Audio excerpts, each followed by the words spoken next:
O ministro Alexandre de Moraes votou para o recebimento da denúncia oferecida pela PGR contra o pastor Silas Malafaia em razão das manifestações do pastor Silas Malafaia que aconteceram em abril de 2025. Teve um ato na Avenida Paulista, uma manifestação, e o pastor Silas Malafaia teria se dirigido aos comandantes do Exército, e segundo a PGR, ao comandante do Exército, o general Tomás Paiva, chamando-o de frouxo e covarde. O ministro Alexandre de Moraes votou pelo recebimento da denúncia. A gente já viu até manifestação do pastor Silas totalmente contrário a isso, né, falando que isso é um abuso e tal, coisas que o pastor já havia falado lá atrás, quando a PGR ofereceu a denúncia contra ele. Mas o ministro Zanin pediu vistas do processo, isso saiu inclusive aqui na CNN, pediu vistas do caso, de modo que, uma vez que o ministro Cristiano Zanin tenha pedido as vistas, agora o processo vai ficar suspenso por até 90 dias para análise do ministro. E o que eu quero trazer para você aqui? A denúncia apontou que o pastor Silas Malafaia teria praticado injúria quando chamou o general comandante do Exército de covarde. Agora, será que chamar uma pessoa de covarde é de fato uma injúria? Isso é crime, pô, chamar uma pessoa de covarde, sabendo que o crime tem que se preocupar com aquelas coisas que sejam mais graves, né, que ofendam os bens jurídicos de forma mais significativa. Por que eu te digo isso?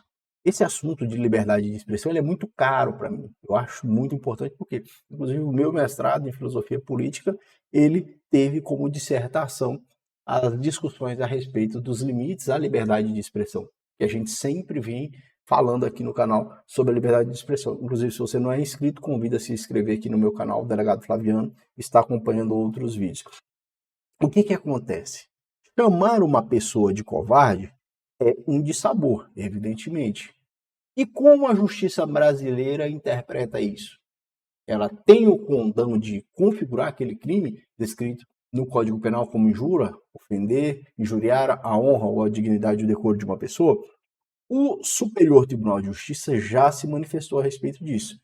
Quando o Superior Tribunal de Justiça se manifestou a respeito disso, independente de não ter considerado isso como chamar uma pessoa de covarde ou não, ele se manifestou no sentido de entender que ali haveria elementos que indiquem a prática de injúria. Esse caso que eu trago para você aqui, que foi julgado pelo STJ, foi julgado um incidente dentro desse procedimento. A pessoa que foi acusada, que recebeu contra si a queixa-crime, que foi uma ação penal privada, se referiu a uma outra, dizendo ele é covarde. Então, acho que além de mal educado, ele é covarde, porque mandou retirar das notas taquigráficas aquilo que ele afirmava textualmente em respeito. O que acontece? O Superior Tribunal de Justiça e outras manifestações já têm um posicionamento no sentido de compreender, chamar uma pessoa de covarde, de frouxo, como injúria de fato. Isso vai entrar em choque com uma discussão a respeito da proteção à liberdade de expressão. Proteção à liberdade de expressão que é reduzida quando se trata de pessoas públicas. Então, claro que os políticos, né, e a gente viu, por exemplo, quando o ministro André Mendonça, numa discussão com o ministro Alexandre de Moraes, o ministro Flávio Dino, disse, olha, pô, mas se não puder chamar o político de ladrão, e aí o ministro Flávio Dino disse, não, eu não admito que me chame de ladrão. Então, é fato que essas pessoas que são muito expostas acabam tendo uma redução da proteção quando se trata da liberdade de expressão. Né? São pessoas muito expostas.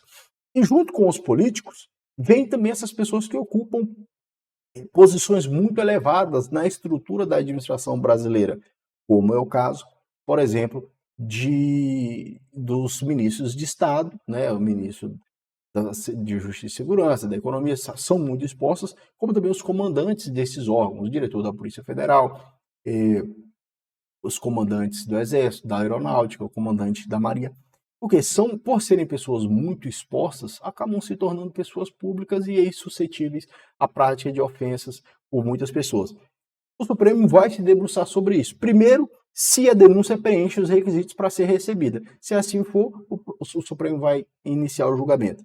Mas as posições antigas do Supremo Tribunal Federal, nesses casos que se relacionam a essas manifestações, já são no sentido de entender isso como uma infração penal e, portanto, penalizar, né? Se o Supremo já condenou, inclusive, deputados federais que se manifestaram no parlamento, quem dirá pessoas, né, como o pastor Silas Malafaia, que não é detentor de nenhum cargo político, não tem essa imunidade que, em tese, os deputados e senadores teriam, se manifestou num carro de som e um negócio que foi propagado perante muitas pessoas.